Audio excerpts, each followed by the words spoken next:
Okay.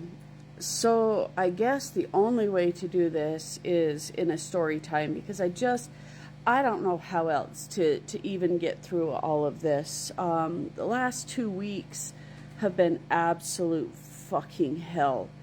So it started, we were going to take a do-over vacation from last July when Zoe lost her eye and I lost my gallbladder. We were gonna do over.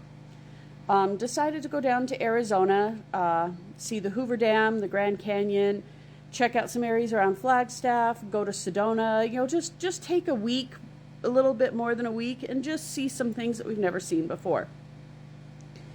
Well, right before the trip, Zoe was really struggling with her allergies. We could not get them under control. The poor little dog was absolutely miserable.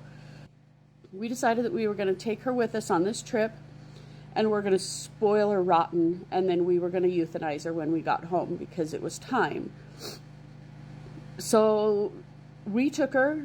The allergies just kept getting worse and worse. Her hives were actually bleeding. I was crying every night. It was awful. We took her to the Hoover Dam, got a bunch of cute pictures of her. We took her to the Grand Canyon, got a bunch of pictures of her there. And the day we left the Grand Canyon, we were on our way to Flagstaff for the night, and we got a call that my husband's dad had passed away. So we immediately turned the truck around. We were 5 hours away from his mom. So we turned around and we rushed back to be with her and to help, organize things. Vacation's over. We know that. That's fine. That's understandable. So we rushed back to be with her. Spent the next several days getting everything ready for the funeral. I was up until 5 in the morning, I think, that first night. So my oldest son had been here at the house sitting for me and taking care of all the animals. Well, naturally, with the passing of his grandpa, he wanted to be with the family and we needed him with the family. So he left my house and went back home for the night and caught a ride early the next morning with his aunt and uncle to come be with the rest of the family at Grandma's house.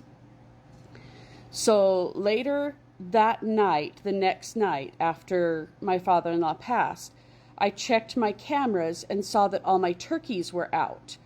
So one of my other kids, my unbiological kid, had offered to come take over chores for my oldest son, but he hadn't intended to stay at the house. So he rushed home from work and found out that not only were my turkeys loose, but something had ripped a big hole in my coop and had killed 9 of my turkeys and a chicken. So he decided he was going to stay at the house to take care of everything. So he slept here on an air mattress for a week with a gun sitting on my couch so that he could go out and defend my animals when needed. So we got that news. We got through all of the funeral and everything like that. And then I was on my way home when I got the call that I needed to turn around because my dad was in the hospital, not expected to make it. So, but we didn't have any other news. We didn't know what was happening. He was in an ambulance. He was not in the hospital yet.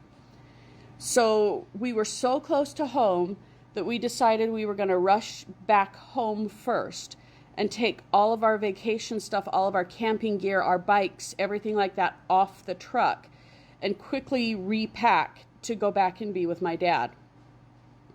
So we got back to my house and we found out that it wasn't as serious as we thought. He was very ill. He had caught the flu at my father-in-law's funeral.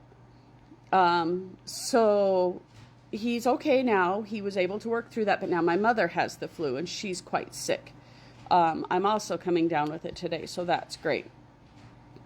But we got home and we found out that my furnace had malfunctioned that same night that the turkeys were killed, and my house got up to probably, we're guessing, around 120 degrees for almost 24 hours. The floor buckled.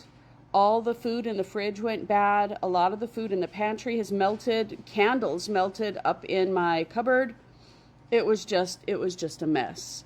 But I guess the one good thing that happened through all of this is Zoe's hives cleared up. So she's still with us and will be for a while, I guess. But it's pretty imminent with her. We're just kind of waiting for the next outbreak. We're going to let her stay as long as she's comfortable. But that time is quickly coming to an end. So we will be letting her go probably with the next outbreak. But yeah, so that has been my 2 weeks. I didn't know any other way to even put the story out there. It has just been so crazy. And we're done. We're not going to redo this vacation. This vacation is over. It's fucked. It's done. Maybe next spring we'll take a different vacation. This vacation, we're not redoing this vacation. Not going to do a redo. We're done. We're done. But yeah, that's how all of that bullshit played out. And hopefully kind of back to our regularly scheduled content here soon, because I can't take much more of this shit. But love y'all. Thanks for sticking around and being patient with me. And I guess we just move forward from here.